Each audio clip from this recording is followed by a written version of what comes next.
Hello my friends, I'm back with another fall recipe.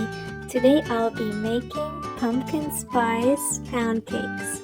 It's cold outside and it's fall, so this is the perfect breakfast. They're so delicious and so soft and juicy. It's not like any regular pancake. They're so moist, and if you try them, you'll definitely like them. So let's get going here.